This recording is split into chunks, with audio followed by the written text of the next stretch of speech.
इसका कारण आज मैं आपको बताऊंगा। उससे पहले मैं आप सबसे पूछना चाहता हूं, क्या सुनना चाहते हो? अच्छा अम्बेडकरवादी भाषण सुनना चाहते हो, चुटकुले सुनना चाहते हो, या अपने घर की हकीकत जानना चाहते हो, खुद की हकीकत जानना चाहते हो? ये मुझे तय करके बता दो, क्या सुनना है, वो ही सुनाऊंगा। और अगर आपको अम्बेडकरवादी भाषण सुनना है तो डॉक्टर अम्बेडकर के विषय बताऊंगा, और अगर चुटकुले सुनने हैं तो वो भी सुनाऊंगा, और अगर हकीकत सुनना चाहते हो तो वो भी सुनाऊंगा। लेकिन इन तीन चीजों में एक चीज डिफरेंट है, बात ध्यान रखना। हकीकत तीर की तरह आपके मन में चुभेगी। हो सकता है मुझे कुछ लोग ये कहे कि ये कौन आया आकर के मध्य प्रदेश के भोपाल में हमें ही बात बताने का काम कर रहा है। हकीकत ऐसी चीज है।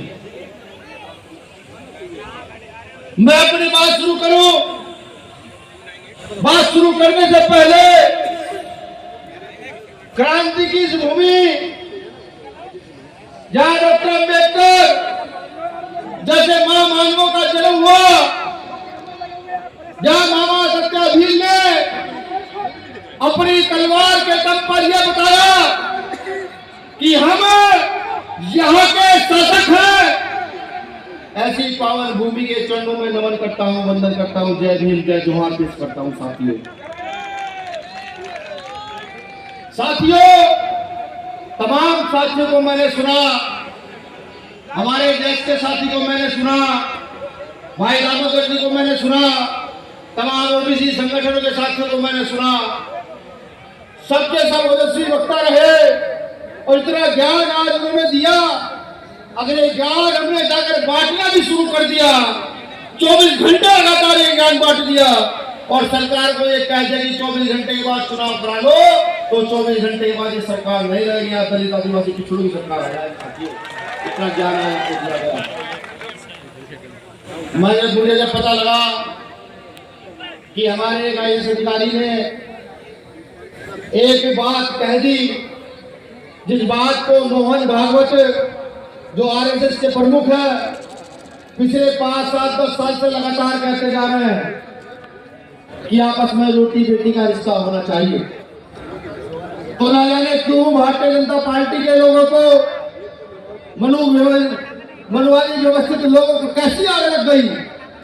जब मोहन भागवत इस बात को कहता है तो वो ताली बजाते हैं, और जब एक गरीब का बच्चा, एक दलित पिछड़े का बच्चा, एक आदिवासी का बच्चा अपनी मेहनत के बल पर पढ़ लिख कर वो बात कह देता है तो उनको आग लग जाती है। इस बात का अंतर तुम्हें समझना होगा।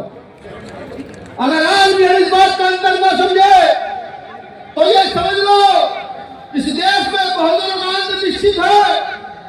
एक तरफ एक बाबा कहता है कि हिंदू हिंदू भाई भाई, एक तरफ एक हिंदू के कहने पर एक हिंदू दूसरा भी ये कहता है अगर हम भाई हैं हम रिश्तेदार भी बन सकते हैं, हमें छोटी बेटी का हिस्सा भी हो सकता है। तो दूसरे हिंदू के खिलाफ इस देश में आडंबर के साथ साथ षड्यंत्र चल पड़ता है।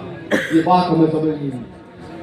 इस बात का फर्क अगर नहीं समझोगे तो अभी मेरठ में घटना हुई है, उत्तर प्रदेश के मेरठ में एक बेटी का किडनैप करके उसकी मां की हत्या की गई है, और वहां मीडिया से लेकर और एक पक्ष के लोग जो मनुवादी व्यवस्थित लोग हैं वो उस बेटी के खिलाफ अभद्र भाषा का प्रयोग लगातार करते जा रहे हैं। कोई ये कहने के लिए तैयार नहीं उस बेटी की हत्या हुई। मैं इसलिए बता रहा हूं कि ये बहुसंख्यक समाज डॉक्टर बाबा साहब अम्बेडकर के दिए गए अधिकार को भूल चला है। अगर आप आर्टिकल 326 का प्रयोग सही से करते, आर्टिकल 326 को समझते और आर्टिकल 326 को यह सोचते कि एक आर्टिकल ऐसा है जो तुम्हें इस देश में मांगने वाले से ज्यादा देने वाला बना सकता है, तो आज व्यवस्था कुछ और होती। आज हमारे IAS अधिकारी को किसी की औकात नहीं होती कि चिट्ठी लिखकर सस्पेंड कर देना। साथियों, अगर आज उस आर्टिकल का प्रयोग सही से कर ले जो आज हमें आज जनसभा करने की जरूरत पड़ रही है अपने एक अधिकारी को न्याय दिलाने के लिए, तो आप में से एक ही बच्चा खड़े होकर कहता सुनो हमारे अधिकारी ने जो कह दिया वो कह दिया। वो वापस नहीं होगा। जाओ जिसमें जितनी औकात है उखाड़ना उखाड़ लो, कुछ ना हो पाएगा अगर उसे पॉलिटिकल का प्रयोग हमने नहीं किया। आज हमें लड़ना पड़ रहा है, वो हमें तोड़ते हैं जिनसे लड़ाई है, जो मनुवादी है। मेरे शब्दों को गौर से परखिएगा, जो मनुवादी है, जो संविधानवादी नहीं है। इस देश में जो जातियां अगर सवर्ण जातियां हैं उनमें भी संविधानवादी लोग हैं। इस देश में जो जातियां निम्न जातियां हैं उनमें भी मनुवादी लोग हैं। मैं मनुवादी लोगों को कह रहा हूं, इस देश में जो मनुवादी है और जो संविधानवादी है, इन दोनों को सोचना होगा कि किसकी ताकत ज्यादा है।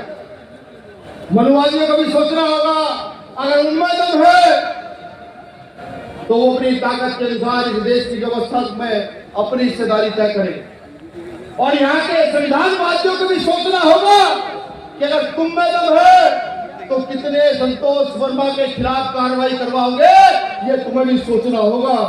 ये कार्रवाई संतोष वर्मा के खिलाफ नहीं हुई, ये कार्रवाई हम सबके खिलाफ हुई है। यहाँ बैठे हर शख्स के खिलाफ हुई है जो डॉक्टर अम्बेडकर को मानता है। यहाँ बैठे उस शख्स के खिलाफ हुई है जो संविधान को मानता है। हम ये जरूर कहेंगे कि हम यहाँ आए हैं संतोष वर्मा जी के समर्थन में, लेकिन आज घर जाकर के सोचने का काम कीजिएगा। वो समय याद कीजिएगा जब डॉक्टर अम्बेडकर बाहर से पढ़कर यहाँ आए थे और नौकरी जब लगी तो पानी का गिलास भी उनके लिए कहा कि तुम्हें पानी का गिलास अलग से मंगाना होगा, पानी अलग सलाम कर पीना होगा। वही कंडीशन बदली नहीं। यही तो हुआ संतोष वर्मा जी के साथ। एक दलित आदिवासी के बच्चे हैं और ये कह दिया कि संविधान के मौलिक अधिकार ये कहते हैं कि आपको समाज का अधिकार है, आपको शादी विवाह में समाज का है। ये कह दिया दलित उनके समर्थन में उत्तर प्रदेश, बिहार, राजस्थान, मध्य प्रदेश, महाराष्ट्र के लोग यहाँ उपस्थित है। ये प्रावधान करते रहोगे क्या? हम इतने बेइज्जत हो गए, इतनी सारी हत्या, बलात्कार, अपमान होने के बावजूद भी जाकर नहीं जाते। अरे डॉक्टर अम्बेडकर के संविधान को देखो, उसे समझो, जिनके उसे समझ जाओगे। मैं लिख कर देता हूं, आप छोड़िएगा। अगर घर की एक सुई कई सड़क पर डाल दोगे तो किसी हैसियत नहीं, सुई को उठा के घर पे डालना। यह बात आपको सोचनी पड़ेगी साथियों। मैं आपको बताऊं कि अभी जो हमारे भाई दामोदर जी हैं, उन्होंने मुझसे बड़े हैं, उन्होंने तो बात कही उस पर खूब बवाल मचने वाला, खूब बवाल होगा, तो उसका जवाब भी मैं दे दूं, कोर्ट में मैं दे दूं, और खास तौर से जुडिशरी को भी बता दूं कि जिस प्रकार से मुकदमे तुम समाज पर लगाते हो ना, ठीक नहीं। संविधान का आर्टिकल 13 ये कहता है कि 26 जनवरी सन 1947 से पहले, माफी रहूंगा, 26 जनवरी 1950 से पहले इस देश के जो कानून थे मानवता विरोधी थे, उन सभी कानूनों का खंडन किया जाता है।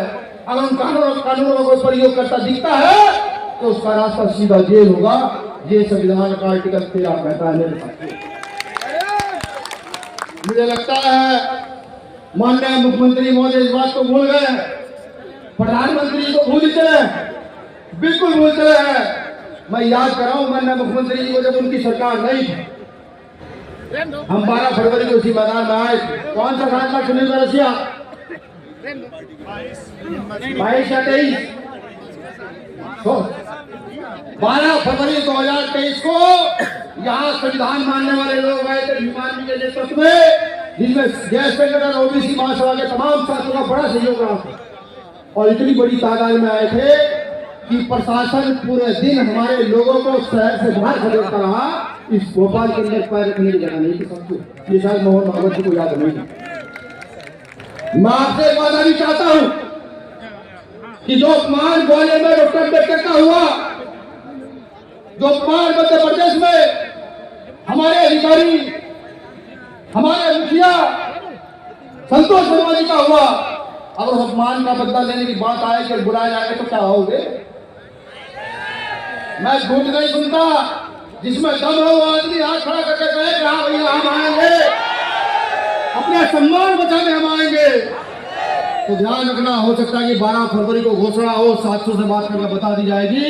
अगर संतोष वर्मा जी के खिलाफ जो कार्रवाई हुई है उसको वापस ना किया गया, और ग्वालियर हाई कोर्ट वाले तो हमारे साथी ने घोषणा कर दी है, मैं फिर भी बता दूं, ग्वालियर हाई कोर्ट में डॉक्टर अम्बेडकर की प्रतिमा को ना लगाया गया था, तो इतनी 100 गुना ताकत से यहाँ उतरेंगे भोपाल के अंदर कि भोपाल छोड़िए, मध्य प्रदेश की हर गली के अंदर डॉक्टर बाबा साहब अम्बेडकर का, भगवान बिरसा मुंडा का, फूले साहब अम्बेडकर का अनुयायी खड़ा दिखेगा सरकार को।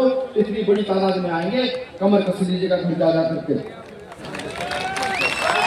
सम्मानित साथियों, मैं जब तक ओबीसी की बात देखता हूं, ओबीसी की ओर देखता हूं टकटकी ताक करके कि मेरा एक भाई आज दूसरे को मजबूत कर रहा, और संविधान को पढ़ता हूं तो देखता हूं कि डॉक्टर बाबा साहब अम्बेडकर ने 341 से पहले आर्टिकल 340 लिखा, और आर्टिकल 340 के तहत जो छोटा सा अधिकार ओबीसी को मिला है वो मिल पाया।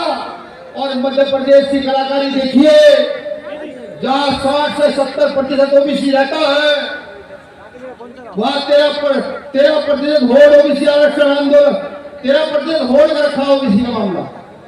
जानते हैं क्यों? जानते हैं किस लिए? इसलिए कि अगर ओबीसी को रिजर्वेशन पूरा मिल गया तो इनके बच्चे वहां जाकर आईएएस बनेंगे, पीसीएस बनेंगे, डॉक्टर बनेंगे, इंजीनियर बनेंगे, और वो आबादी जो बहुत निम्न संख्या में है उनके अधिकारों पर डाका डाल